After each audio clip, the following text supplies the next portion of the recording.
apabila kita harus mengukur waktu datangnya sholat. Apakah kita harus mengukur waktu datangnya sholat? Karena saya pernah lihat bayang-bayang belum 2 kali panjang benda, tapi di masjid-masjid sudah terdengar azan. Sholat asar, saya pernah sholat asar lihat bayang-bayang belum 2 kali panjang. Sholat asar memang bukan 2 kali panjang, hampir maghrib atuh eta mah. Tapi bayangan benda setinggi atau seukuran benda asli. Tapi yang jelas begini, untuk waktu ibadah itu tidak ditentukan oleh masing-masing individu muslim.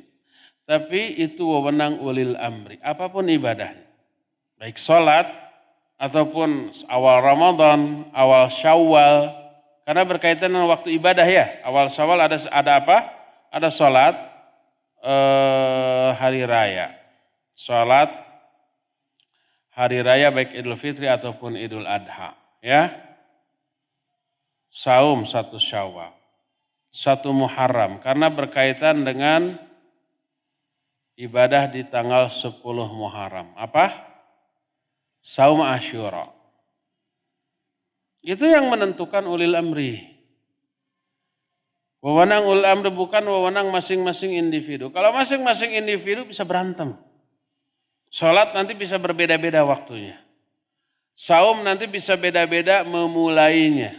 Sholat Idul Fitri, Idul Adha bisa beda-beda. Bisa seminggu, bisa tiap hari ada yang sholat. Maka perbedaan di kalangan warga kaum muslimin diputus oleh ulil amri. Ini. Ulil amri menetapkan berdasarkan ikhtiar maksimal. Ditempatkan beberapa ahli untuk ru'yah di beberapa titik tertentu. Ada perbedaan di kalangan mereka? Mungkin ada, tapi ulil amri yang memutuskan. Wewenang tidak di tangan ormas. Wewenang tidak di tangan individu ulama. Wewenang ada di ulil amri. Kalau ulil amri memutuskan lalu ada orang yang berbeda, dia wajib rujuk kepada ketetapan ulil amri. Berdasarkan nas dari Nabi SAW. Beliau bersabda, as-saumu yauma yasumun nas, wal fitru yauma yuftirun nas. Saum harus dilakukan pada hari ketika orang-orang saum. Idul Fitri juga begitu. Disebut bulan, disebut syahr. Karena minal ishtihar dari sudah jadi bahasa Indonesia masyhur. Apa masyhur? Populer, terkenal. Dikenal oleh seluruh orang bahwa itu awal bulan. Oleh karena itu kalau ada 1-2 individu melihat ada bulan sabit. Tapi orang lain umumnya nggak tahu. Dia beritahukan ke ulil amri, saya sudah lihat bulan. Ulil amri menolak, enggak. Ulil amri menetapkan besok belum awal bulan, tapi lusanya. Maka orang ini wajib ikut ketetapan ulil amri tersebut. Itu berlaku dalam semua waktu ibadah, termasuk waktu sholat. Waktu sholat, ya, pertama ketetapan yang harus dilakukan oleh ahli ru'yah. Dan itu dilakukan oleh ulil amri dengan memerintahkan beberapa ahli untuk meru'yah dalam setahun. Hadis Nabi SAW sebagai patokan. Sholat subuh ketika fajar sodik muncul. Dilihat kapan fajar sodik, yang melihat ahlinya.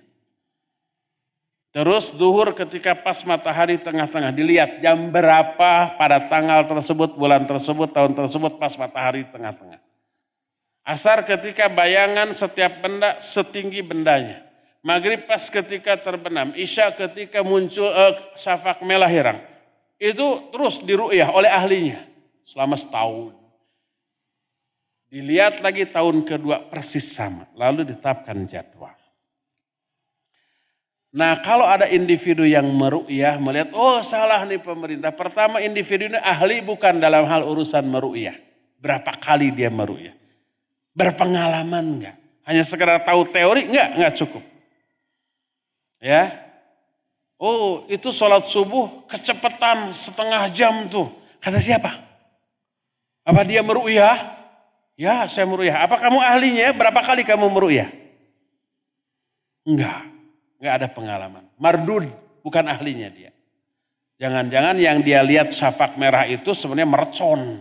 Yang kebetulan dilemparkan orang gitu ya. Jadi kembalikan itu ke ulil amri. Lalu ulil amri membuat jadwal sholat.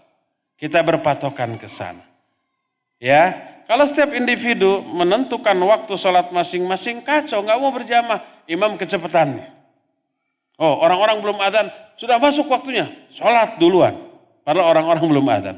Ini bisa kacau. Kembalikan waktu ibadah kepada yang berwenang. Wallahu a'lam.